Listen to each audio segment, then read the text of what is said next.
should be ready. Okay.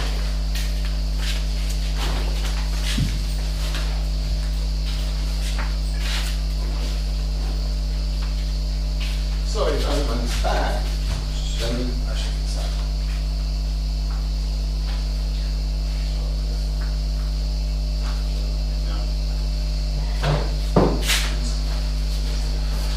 So we go on with Pisidian, and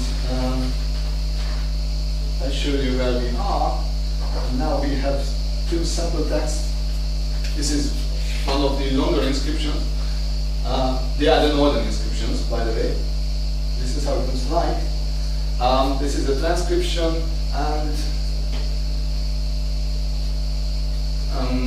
so still, we don't know the function. But we know that it's a list of personal names.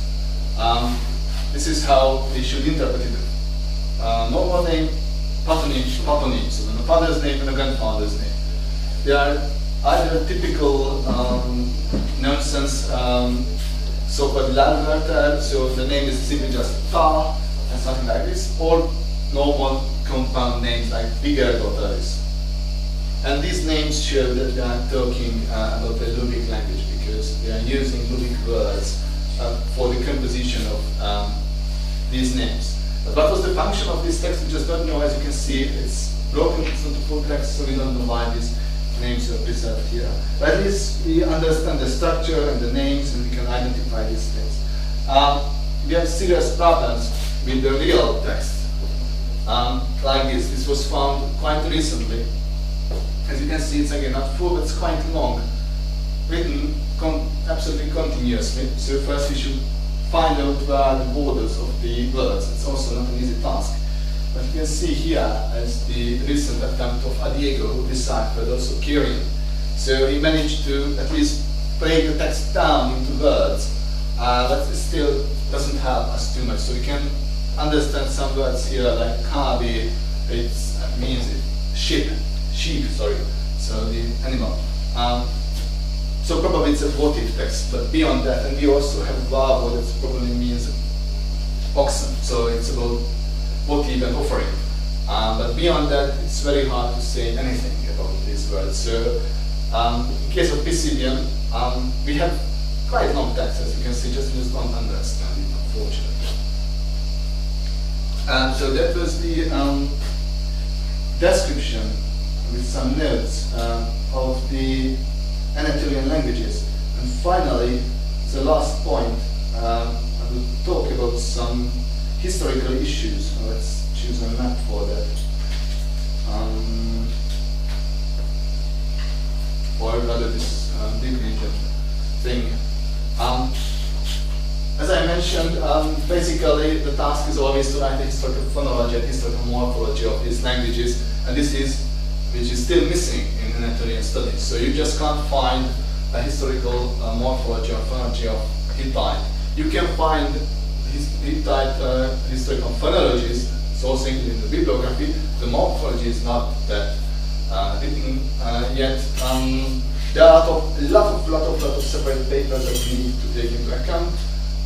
And the situation is even worse in the case of other languages. There are ongoing projects in the Leiden University to fulfill this gap.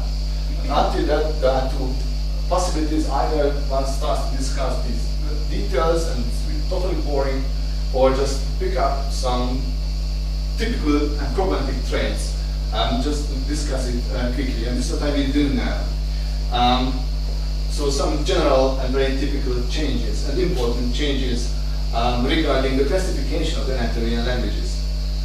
Because, as I mentioned many times, there is a general agreement that the Anatolian was the first branch that split it off.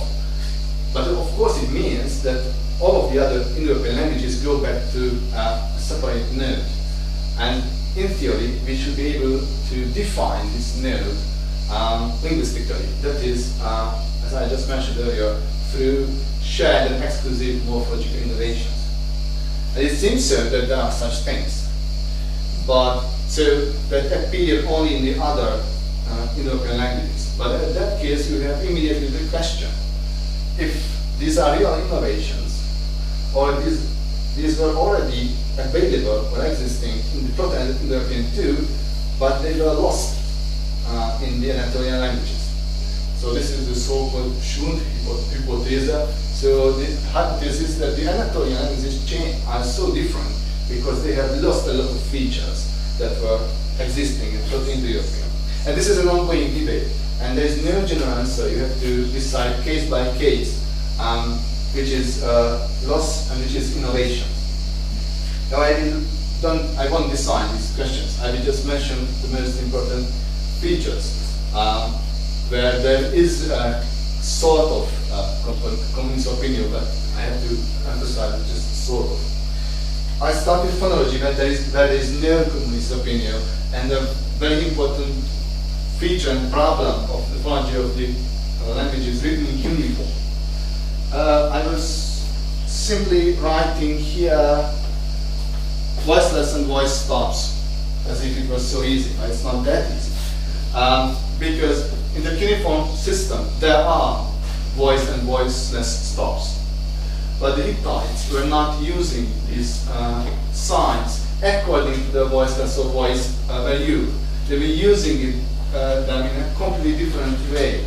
So they were using geminated stops and non-geminated stops, independently whether they are voiced or voiceless. We do know that the geminated stops are going back to voiceless stops, and the non-geminated ones go back to voiced ones and voiceless related ones.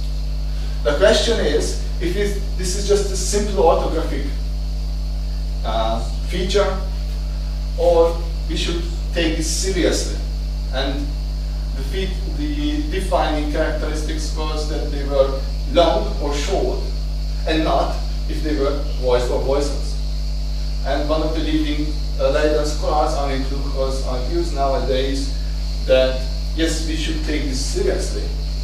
And one of the defining features of the non-Anatolian languages is that they changed this system, and instead of long and short consonants stops, they have voiceless and voice consonants. This will be a very important feature. Now I mentioned that there will be a conference this September in Denmark about how Anatolian split happened. And I will argue that based on synchronic philological data that unfortunately, from the point of view of my colleague, these cannot be long consonants, and they can be only voiceless consonants, and they can be only voice consonants. So this is just an orthographic device, and there is no such non-Anatolian innovation. Note that this refers to all cuneiform languages, so not only Hittite, but also Palaic and Luwian. And Luwian is known also from another writing system, which is not helpful in this case, by the way, but with a lot of loan words and transcription of these terms, where we can easily see that they are voiceless and voiced consonants. So from a phonological point of view, until now there is no successful evidence for a non-Anatolian note, but in itself, of course, not a problem. Huge discussion is connected to the problem of the feminine gender I already mentioned. As you can see, as I mentioned, in none of the Anatolian languages, there is no trace of any feminine form. There is only common and neuter. But of course, there are some morphemes that seem to be related to those morphemes that were used to mark the feminine gender in non-Anatolian languages. So the question was, which one was first? Which function was first? And now, most of the scholars would assume that these morphemes were reinterpreted in the non-Anatolian languages as the markers of the feminine gender. So that would be a non-Anatolian shared innovation, and this, the common versus neuter, would be the original Proto-Indo-European system. I also mentioned in the case of verbal morphology that optative and subjunctive and such things are completely missing from Anatolian. That's again the question. Is it a loss, or is it the innovation of the non-Anatolian languages? This is not decided, but people rather believe that this is a loss in Anatolian. Also, in case of the declension, I mentioned to you that there is no distinction in singular and plural forms in ablative, and if you remember, in ablative and in dative also there were a lot of innovative forms in different non-Anatolian languages. So the distinction between singular and plural in such cases, and perhaps even in plural in genitive, this is a shared innovation of the non-Anatolian languages, but this is still under discussion.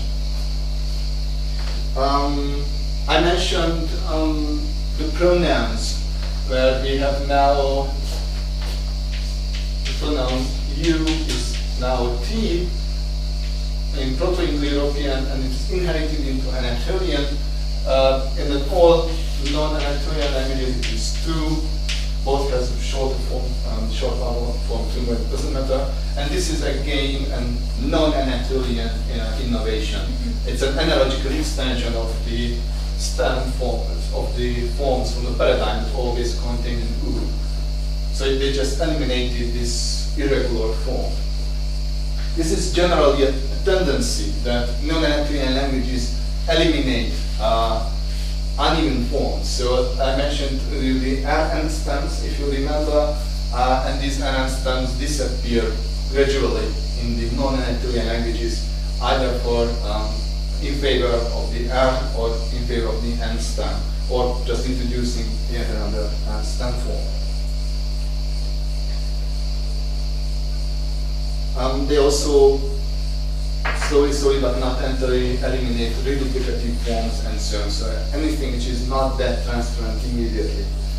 Also, there is a general tendency to shift many words into the thematic declension. So, for instance, the word for horse goes back to heku.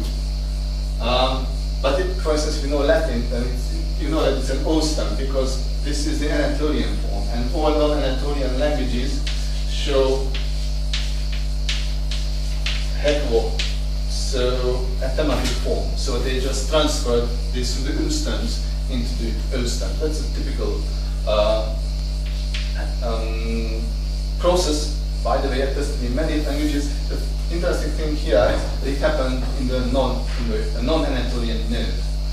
Or a last example is a semantic change of the verb which is used to express the notion to die, like morior. It's attested also in Anatolian, but it means to leave. So the meaning to die is an innovation of the non-Anatolian node. So slowly, we have more and more linguistic evidence for the definition of the non-Anatolian node, although until now, there is no separate investigation of this question. If we want to define the non-Anatolian node, then obviously we should be able to define the Anatolian node itself too. So we call them Anatolian languages because they are spoken in Anatolia. We assume that they are more closely related to each other because they really look like quite the same morphological terms.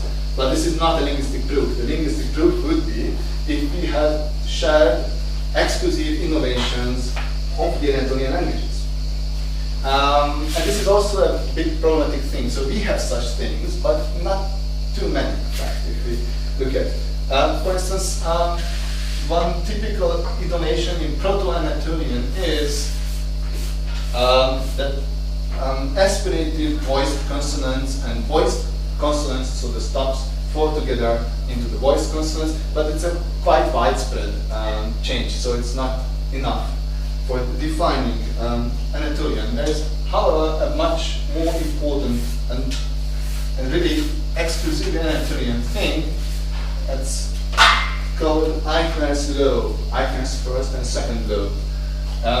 It means that if you have a long vowel, or if you have a diphthong like this, any of them, and then it's followed by a voiceless consonant. Let's give a T for that, or the laryngeal 2, followed also by a vowel.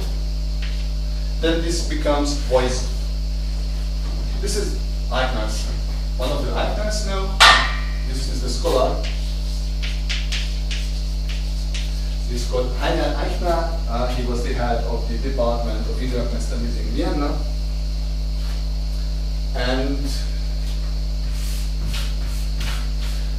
it's important to add that this vowel must be accented.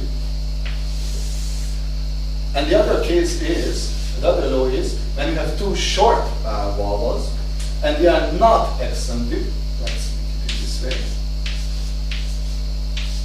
And again, the voiceless consonants, voiceless stops, and the laryngeal became voiced. These three laws are very typical and exclusive and shared.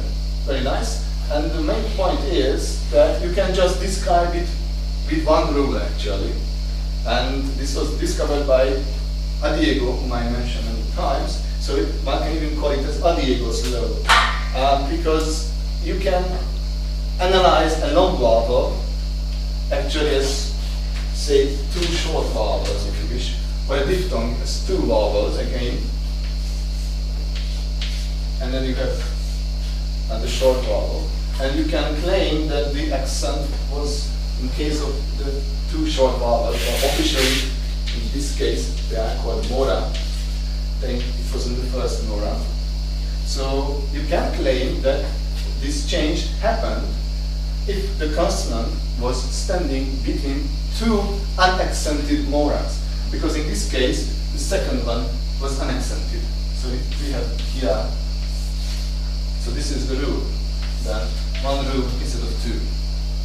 So between two unaccented moras, a voiceless stop and the laryngeal tone becomes voiced, and this is one of the innovative features of anatolia. How does the laryngeal become voiced? And what does it? Well, you know, we don't know the exact phonetic value of the laryngeal, but all laryngeals, almost all the laryngeals, but not all of them, has a voice counterpart. So it's just then not her but her. We can't tell it more precisely because you just don't know which one was that. So it depends on if it was, you know, there are a lot of velar and post-velar fricatives. You can write some hyper symbols and they have voice counterparts. We just don't know yet. We can just observe it. As far as the morphological innovations are concerned, it's not that positive. I mentioned that they have the so-called ergative case. I don't know if you know what is ergative. There are nominative accusative languages and ergative languages, so they have a different type of syntactic alignment. I won't explain it now because you will see it here instead of the dinner.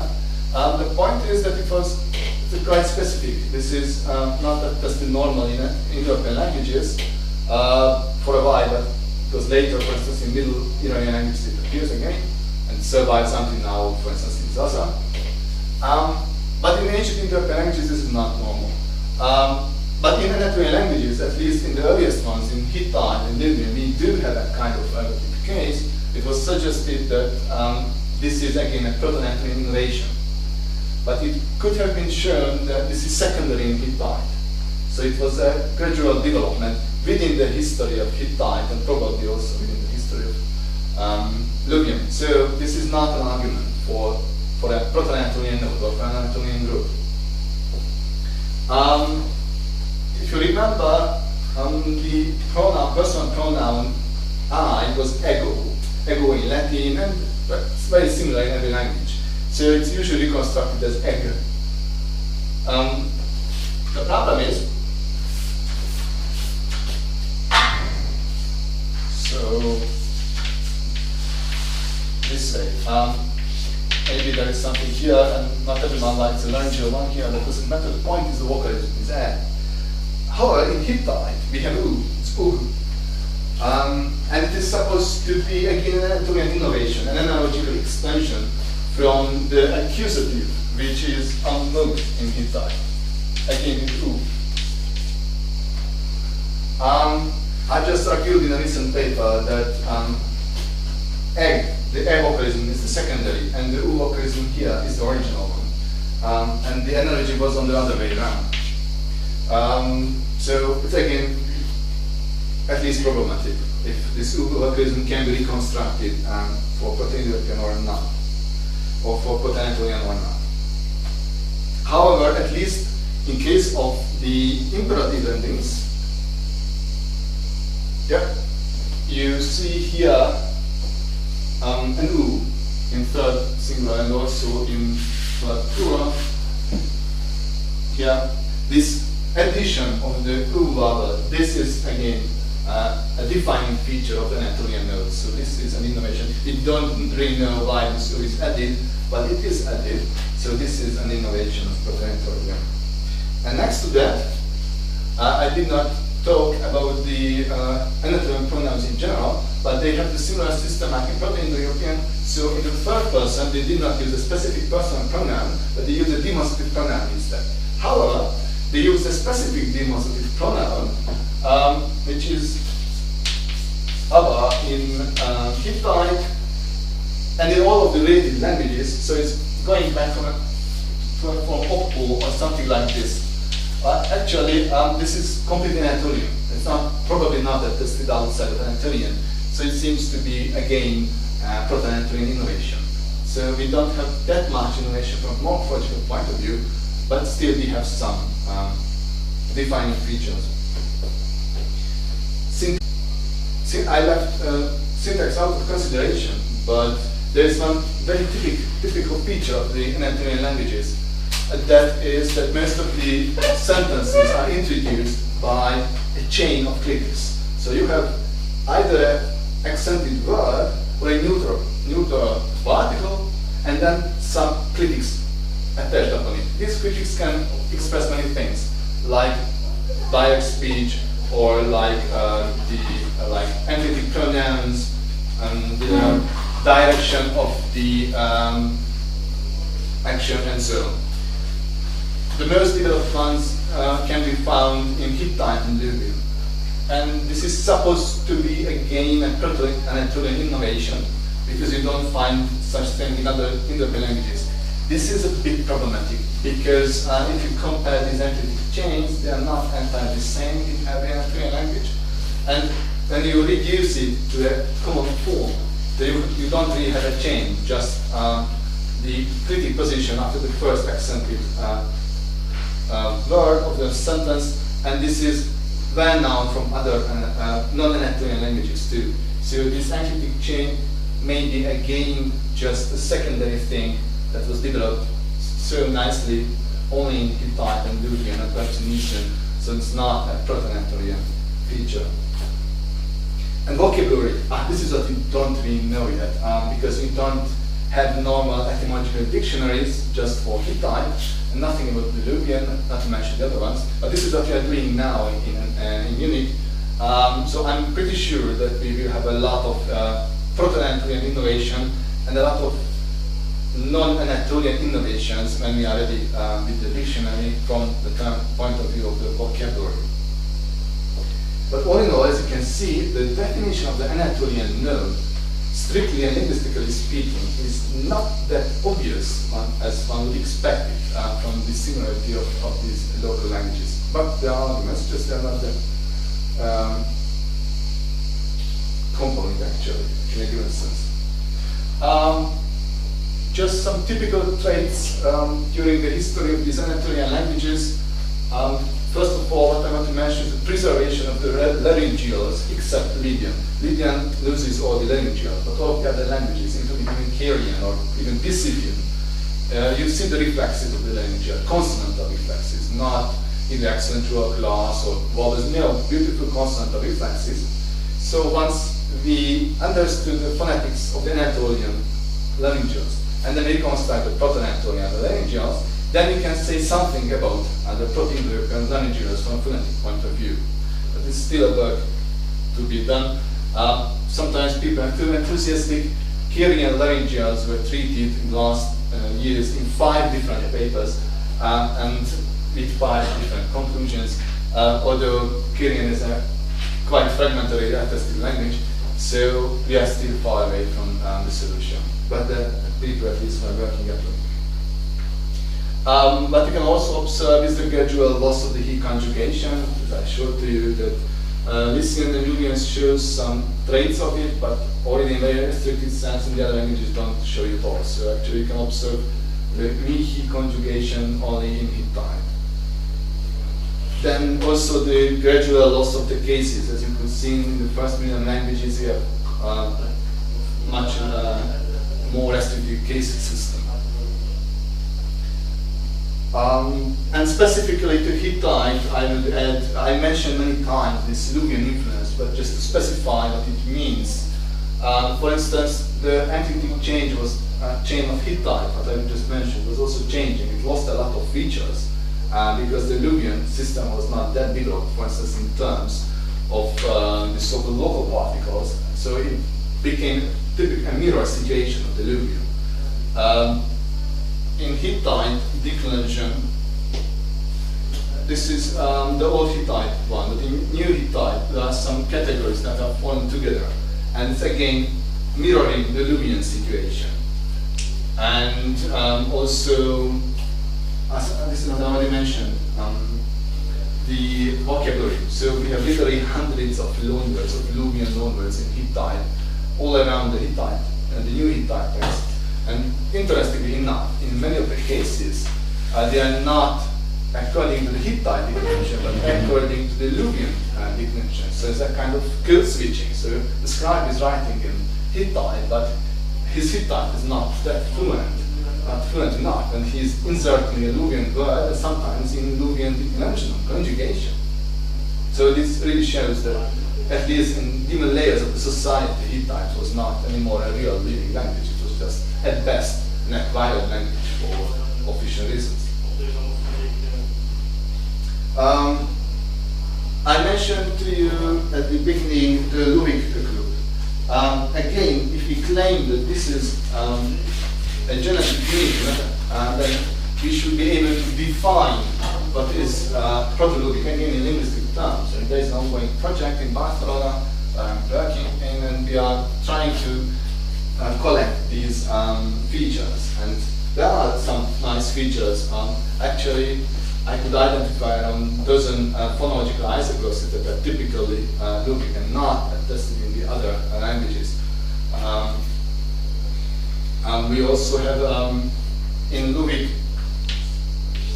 the normative plural inci is a Luwic innovation, reinterpretation of some endings, or the most famous things are the so-called immutation and the role of the genitive adjectives. The immutation is the best to observe in Luwian and Nesin. It appears in nominative, accusative, singular, and plural in case of common nouns, so non-muted nouns. You have the stem, you have the ending, and they insert an E. This is called immutation. Why do they do this? We don't know. This is a feature of many words, not all of them. This is a specific declensional type. Its origin is hard to debate. And even it's debated whether this E was short or long. And of course, until you don't know that, you can't really decide its origin. This is the immutation.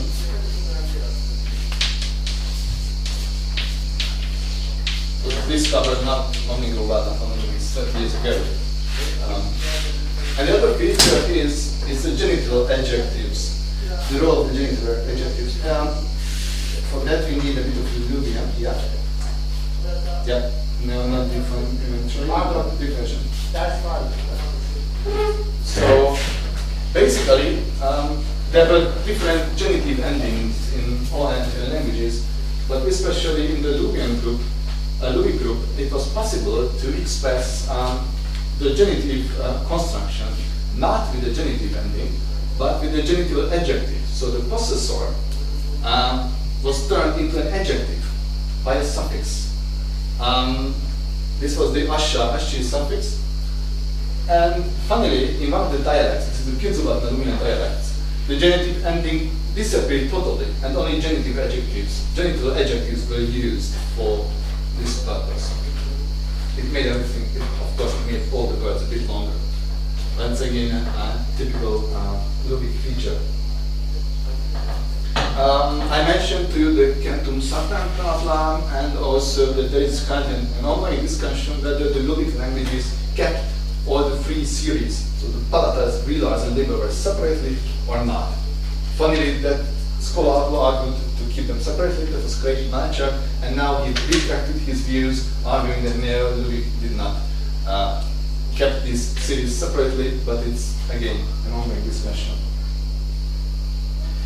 A general feature that you could have already observed in case of Siddetic, that in the first millennium languages, and also in Kyrgyz, there's a widespread apocopy, syncope, and every kind of disappearance of vowels.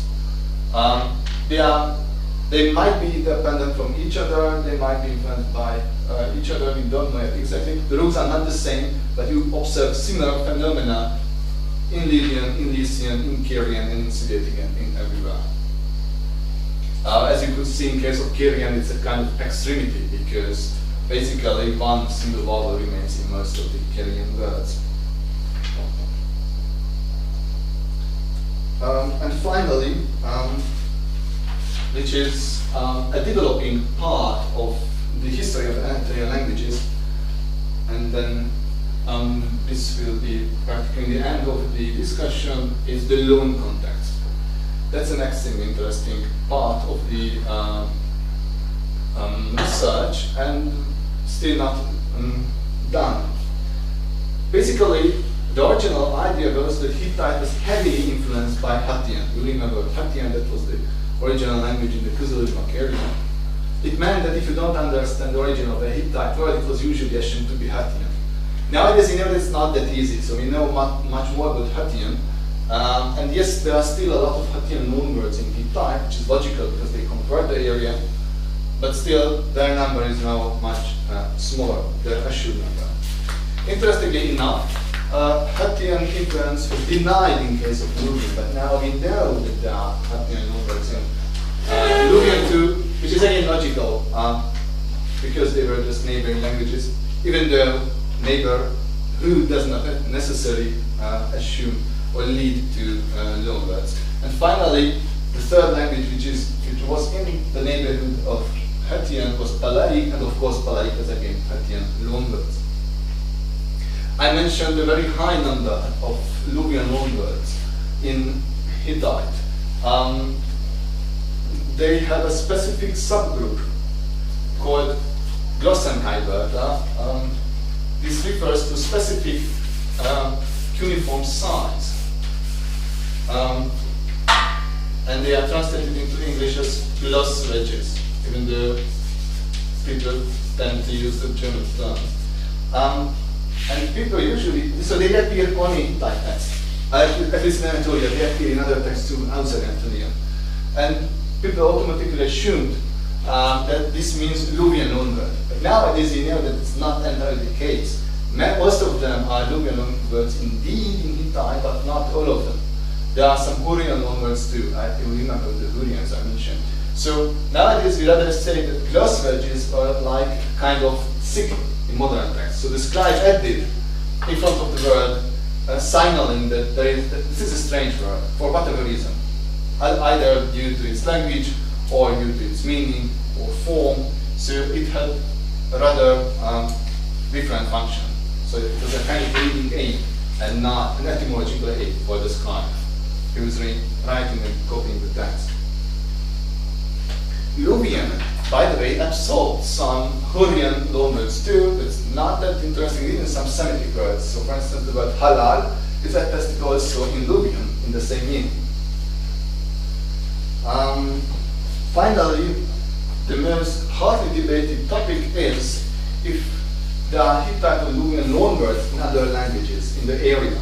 We know that there are some in Old Assyrian, I already mentioned, there are some in, probably there are some in Hebrew and in Ugaritic, so the local Semitic languages. This is not the topic of the discussion. Some Egyptologists even believe that there are Hittite and Luwian loanwords in Egyptian, but they are all false. The hot topic is the Greek and the Armenian. Armenian scholars always, and some Western Armenologists always refer to Hittite and Luwian as sources of hundreds of loanwords in Armenia, but if you do an investigation, I did, then it means only 2 or 3 loanwords altogether. That's not much, but they are at least there. And they are not Hittite, they are always Luwian, which is logical, because when the Armenians arrived to Anatolia, Hittite was already a dead language long ago.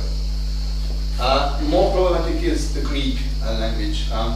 There are some words that are definitely Anatolian. They have some specific traits that cannot be explained from any Anatolian language. So the most famous example is the word depas, which is a kind of vessel in Homeric Greek and also later. And there is a similar word in Luwian, tapash, which means a kind of bowl. But the consonants are not entirely the same, because here we have a voiced consonant, and in the Luwian case, in the initial position, we have a voiceless consonant, and there is no good explanation for that. So these loanwords in Greek show some traits that are not Luwian, not Hittite, but you know, we have the comfortable term Luwic, which means that we have a Luwian-like something. So you can say that there are Luwic loanwords in Greek. Why is it important? If you remember about the map showing Luwians in Western Anatolia, those who believe in this, they always claim that, look at the word depas. This is a Luwian word. In Greek, it means that Luwian must have been spoken in Western Anatolia. But then comes the Luwian philologist and says that, okay, but this is cannot continue as Luwian, a strictly Luwian form, because it would be tepas with tau and not depas. So that's why what you can say about Western Anatolia is that there were Luwic languages and not Luwian languages, according to our current knowledge. And again, the final question is twofold. Of course, one would expect Hittite and Luwian loanwords in Phrygian too. So when they arrived, they settled in areas that were formerly areas where Hittite and Luwian were spoken. The problem is for us that we don't understand Phrygian that much. So probably there are loanwords, they're just still hidden. On the other hand, yes, we could observe some things, but when they are assured, then they are personal names. Like King Midas, the name Midas is already attested in Hittite sources in 1400. So that is, for instance, an Anatolian, not a real loanword, but a personal name, which was practically emulated by the Phrygians. And also the father of Midas, Gordios, generally supposed to be an Anatolian name, but again, if you look at the evidence, it's the other way around. So the Phrygian name was buried into Luwian, which is again not surprising. If you remember about the maps, Phrygian and Luwian was spoken next to each other, and in the Kızılırmak area, probably they were just intertwined, entangled actually in every village. Probably there were both Phrygian and Luwian speakers. And again, I have to underline that we don't have normal dictionaries for any of these languages, neither synchronic nor diachronic, except Hittite, always except Hittite. So I'm very optimistic that our Munich project, which is writing these dictionaries, will discover a lot of more loan contacts between these languages, and we can offer a lot more, both etymologically and synchronically. So that was the very, very short introduction to Indo-European linguistics and this question to languages. Thank you very much for your attention, and of course, if you have any more questions, as always, just ask me. So, thank you.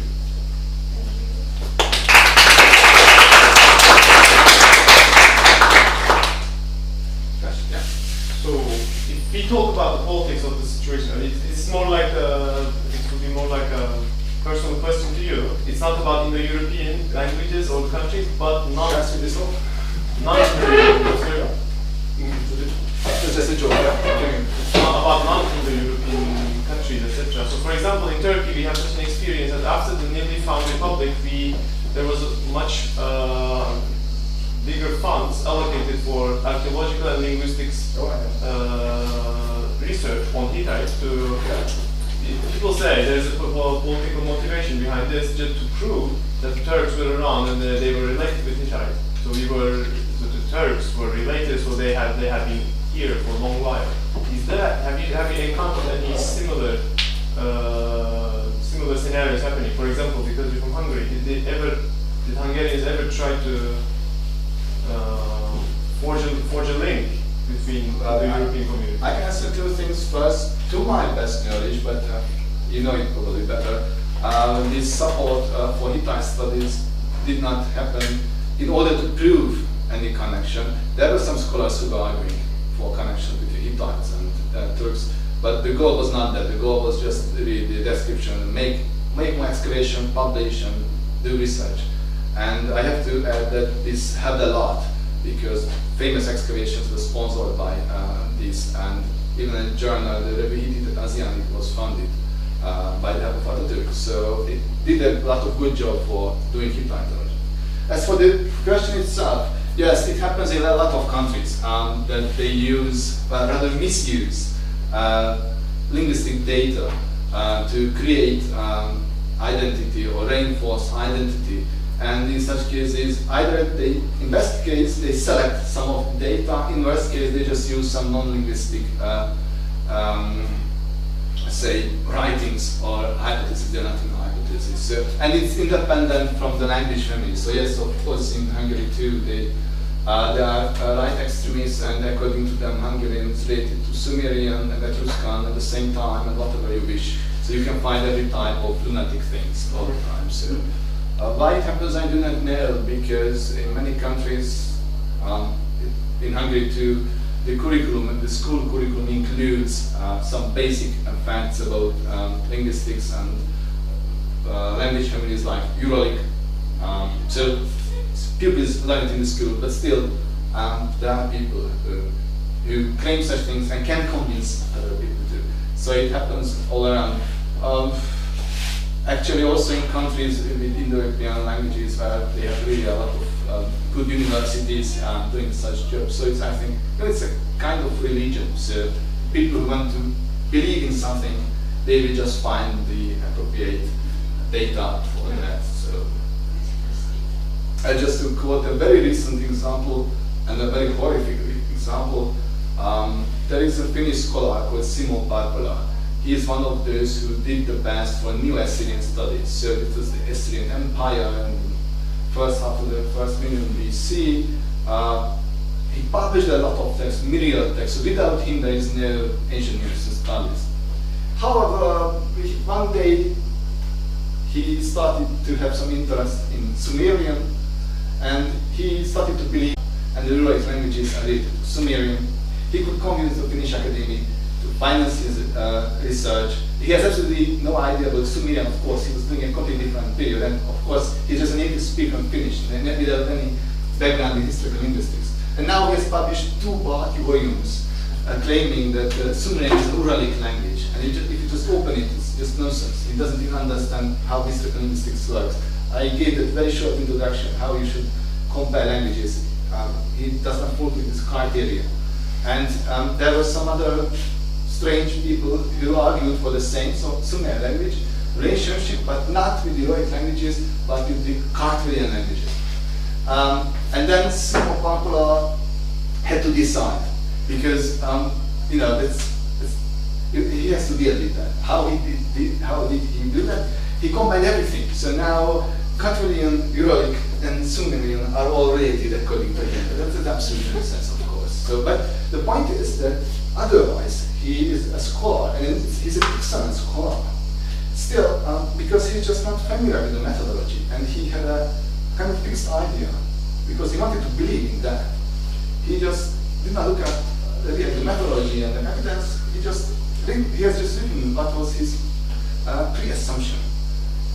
So it happens even with absolutely educated, serious scholars. So not only with like. Before asking the question, I'd like to state my opinion on Arché's question, which is like the ideology behind the emphasis put on pre-Hellenic languages of Anatolia was not that to forge links between the ancient Turks and Anatolian peoples, but to degrade the effects of Armenian and Hellenic cultures on the Anatolia itself. So whenever they couldn't explain let's say toponym or hydronym with a Turanic explanation, they just said it was hidden, but it's clearly Hellenic or of an Armenian source. So that was the ideology. And my question is that you have stated that there was an ergative in Anatolian languages, and I suppose I couldn't check because my letter is that, but I suppose there was also ergative in Kartvelian languages. Yeah. So that is still. That is. Yeah. And can we assume that, let's say, if the step hypothesis is true, that attribute has been loaned from the Kartvelian languages, or can we assume a suprapund or? Very good question. Actually, it's independent from the Homer, because Kartvelian languages are anyway not that far away from Anatolian languages, so you don't need any of the Homer hypotheses. Actually, this would be a very theoretical possibility. It depends on, first of all, what was the proto-Kartvelian system, and this one I do not know actually. I have to check it, because in Megrelian they don't have ergative, they have active or wait. I think in Georgian they have active system, and in Megrelian they have ergative system. So not even the Kartvelian languages are entirely the same from this point of view. But those who would like to argue that ergativity is to be attributed to a substrate influence, they would rather point to Hattian, because some scholars believe that Hattian was an ergative language. Now, there are two problems with that. First, there are a lot of other scholars who argue that Hattian was not an ergative language. I also belong to those, but actually it answers the issue. Second, those until now who argue that there's an ergative case in Hittite, they explain, or in Anatolian languages in general, using a suffix ant. They argue that it's going back one of the Anatolian suffixes, that it was reinterpreted. So it does not need any substrate influence, it was just an internal development. So until now, to my best knowledge, no one has suggested that this ergativity is due to some substrate influence. Chronologically, it would fit, by the way, but it depends on if you prefer an internal development or not.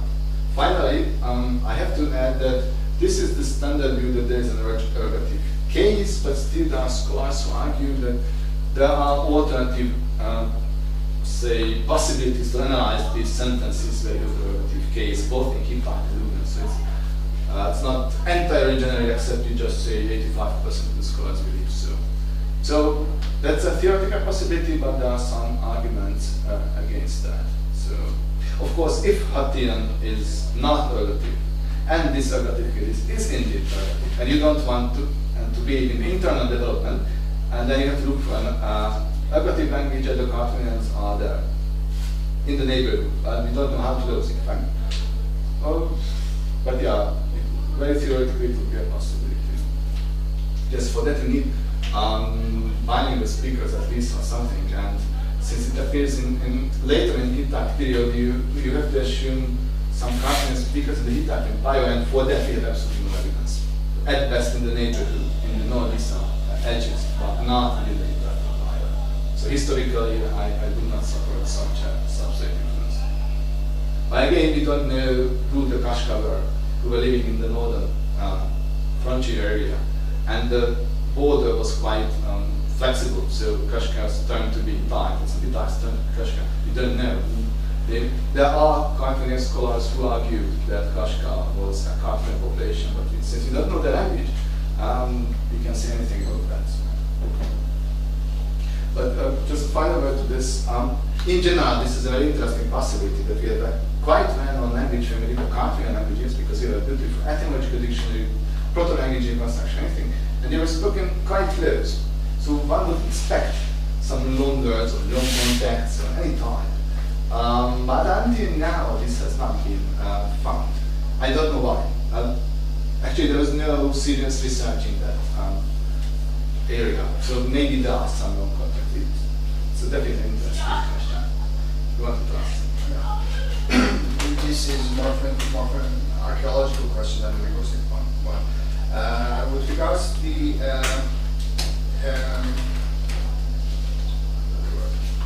inscriptions that we haven't been able to exploit yet, are we ever going to be able to find them all from a technological point of view? Are we ever going to get there? No, absolutely not. So we all can always find a fragment of these inscriptions because they are just destroyed, reused. So typically, if you look at inscriptions, many of them are written on stone blocks, and they were typically reused in later buildings. So how about all the surface level can they be? It depends. So there are some Iron Age styles when they on the top of it. So and even today we have Hittite Luwian inscriptions, open-air inscriptions. If you go to Boğazköy in Hattusha to see the Nishantasi inscription, or there are some other sites in Central Anatolia, they are still there open-air. And accordingly, you can hardly read them anymore due to the rain, weather, and so on and so on. So it only shows how they can disappear. And the other one is this reuse of the inscriptions. We found many of these stone inscriptions built in the bazaar, in the wall of the bazaar in Hama or whatever. So, or they reuse as gravestones. If you go to the Istanbul Archaeological Museum, in the eastern section, you got the main entrance, and next to it there is a small entrance with some stairs, and below that stair there are some Luwian inscriptions. And one of them was reused as a gravestone. There's a huge cross up on it, and below the cross you can just see the Luwian inscription. So a lot of them disappeared. And there's one more thing that I did not mention.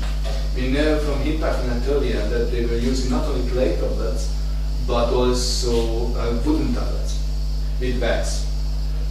We have inscription evidence, we have pictographic evidence for that, and of course they all disappear because they are wooden tablets. And under these climatic conditions, they are not preserved.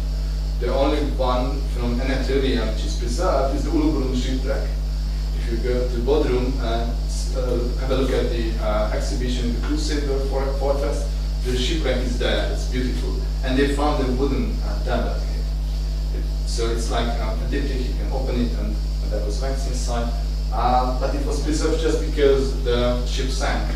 Otherwise all of these wooden tablets disappeared. There was a separate class of the scribes. They were the wooden tablet scribes. But nothing preserved. So what we have is just really a tiny fragment of all the texts that are written in these languages, and we do know that most of them are disappeared forever.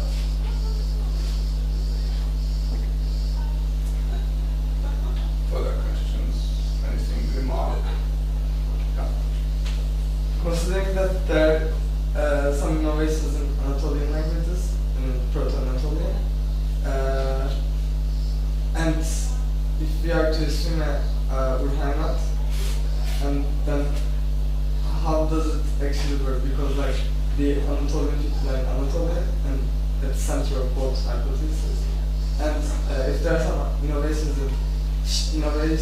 shared in non-Anatolian languages, then like they should have had the same way, but they are not. So it's not necessarily.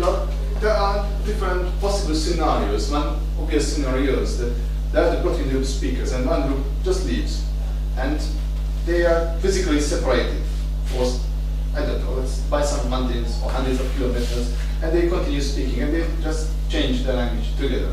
And the remaining part is also, every language is continuously changing, so they were also just changing. But because they were separate, one of them became the Anatolians, other than the non-Anatolians. So, but they have their shared innovations, they remain within the circles, within their groups.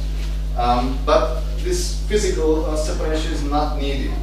We know from dialectological studies that if there's an innovation, it starts to spread. But it not always spreads entirely. For instance, if you look at a dialectological map of Germany, then you will see these borders within Germany. So most of the innovations, phonological innovations, appear in Bavaria, in the Bavarian dialect. To go further, then, say, just to simplify the picture, you lose one phonological innovation in every village as you are going north.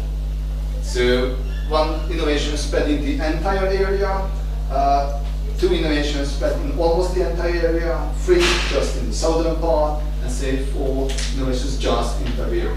So, and they were always continuously in contact with each other, so you don't even need physical separation.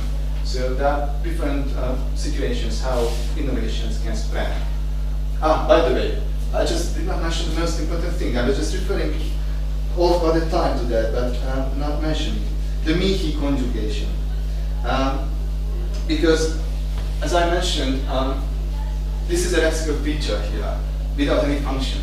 But we do know the he endings. We have already had them.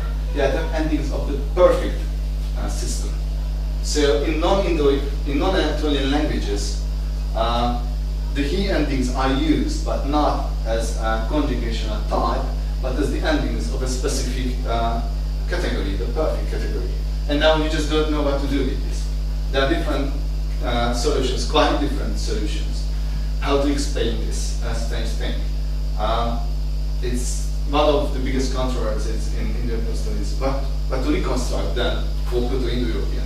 Do we need two conjugations and somehow explain that the perfect is originating in one of these classes of the verbs? It doesn't make much sense.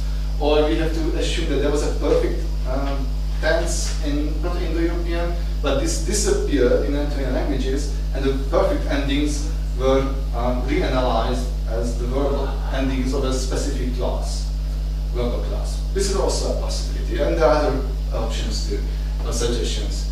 So, and this is again an unsolved issue. You can find even a book-length introduction to this problem and very bloody reviews up on it. So, and also reviews that they love that solution. So it's again one more contribution to the Anatolian versus non-Anatolian problem. But at least there is an innovation on any of the sides. So whatever the solution is, it's either an Anatolian feature that defines the Anatolian languages, or a non-Anatolian feature that defines the non-Anatolian languages. So at least it's useful, whatever the result is. Would it be safe to assume that the speakers of PIE were a single tribe leaving Africa at the beginning of the language evolution? Look, it's easier to assume that it was a big tribe because changes appear more easily in a, say, tribe that covers a huge area. Because then, say, the speakers of the two edges are not always in contact with each other.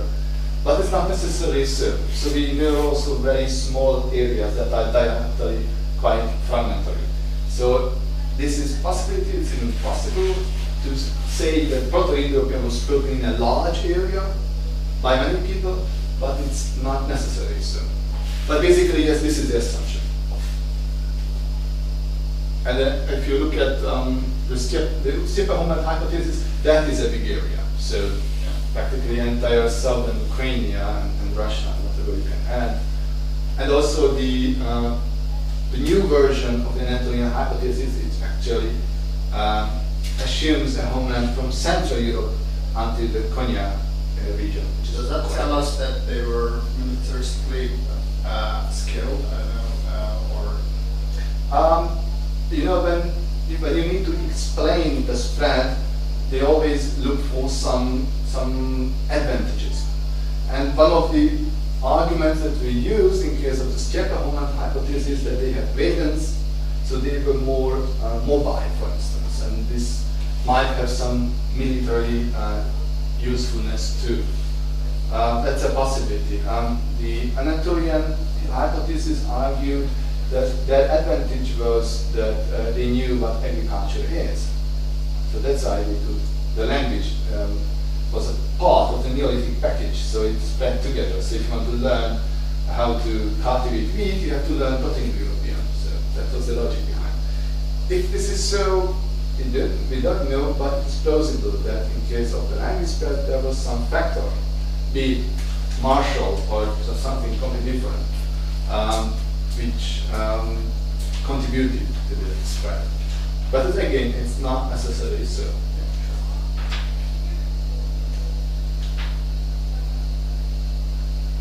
That's the biggest problem, by the way, in the entire Hohmann hypothesis and all the research. So there are always possible scenarios, but none of them is actually necessarily so. So you can always observe such tendencies regarding language spread, archaeological cultures, relations between archaeological cultures and language and culture and so on, but they are never necessarily so. Often, frequently, but not necessarily. So that's why it's hard to prove any of those statements. Anything else? Of course, you can ask me later during the dinner, after dinner. I'm here tomorrow too. Well, basically in surgery, but I'm back. I'm in the morning here, also back in the evening. So whenever you wish, you can just